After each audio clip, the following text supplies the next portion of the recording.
नमस्कार मित्रांनो, KBG YouTube चॅनलवर आपल्या सर्वांचं हार्दिक स्वागत आहे. खगोलशास्त्र आणि खगोलीय घटनांसाठी या चॅनलला सबस्क्राईब करा. पृथ्वी सूर्याभोवती एक प्रदक्षिणा एका वर्षात घालते. एका वर्षात राशीचक्राचा पूर्ण प्रवास पृथ्वी करीत असते. पण आपण पृथ्वीवर राहतो म्हणून आपल्याला सूर्य राशीचक्रात फिरताना दिसतो. अंदाजे दर महिन्यात एक राशी असा वर्षभरात 12 राशींचा प्रवास सूर्य करताना दिसतो. क्रांतिवृत्ताचे 12 भाग केले तर त्यांना राशी म्हणतात आणि 27 भाग केले तर त्यांना नक्षत्र म्हणतात. नक्षत्राचा विचार केल्यास दर 13 दिवसात एक नक्षत्र, याप्रमाणे वर्षभरात 27 नक्षत्रातून सूर्याचा प्रवास असतो. पूर्वी काळी आणि आत्ताही सूर्याच्या नक्षत्र प्रवेशावरून पाऊस पाण्याबाबत भाकीत करतात. त्यामुळे सूर्याच्या नक्षत्र प्रवेशाला अतिशय महत्त्व आहे. 3 ऑगस्टला सूर्य अश्लेषा नक्षत्रात प्रवेश करतो आहे. त्या अश्लेषा नक्षत्राची माहिती या व्हिडिओमध्ये. कर्क राशीत पुनर्वसू, पुष्य आणि अश्लेषा या नक्षत्रांचा समावेश आहे. IAUनी सांगितलेल्या 88 नक्षत्रापैकी हायड्रा हे सर्वात मोठे नक्षत्र. याचे मराठी नाव वासुकी आहे.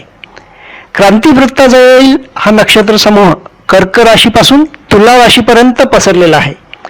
सर्पाप्रमाणे असलेल्या या नक्षत्राचा एरिया 1303 स्क्वेअर डिग्रीज इतका आहे.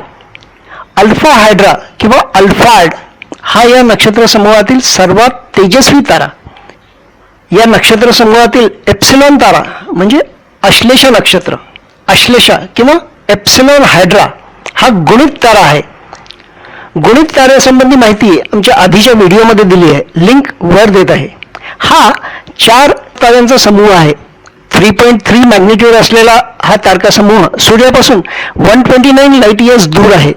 यातील एप्सिलॉन हायड्रा ए या राक्षसी ताऱ्याचे तेज सूर्याच्या 67 पट आहे. सूर्याच्या अश्लेष नक्षत्र प्रवेशावरून हवामानात काय बदल होणार हे सांगत आहेत त्रिस्कंदचे प्राचार्य डॉक्टर मुकुंद मोहोळकर. सूर्य अश्लेषा नक्षत्रात 3 ऑगस्ट 2023 ला दुपारी 3:29 प्रवेश करत आहे.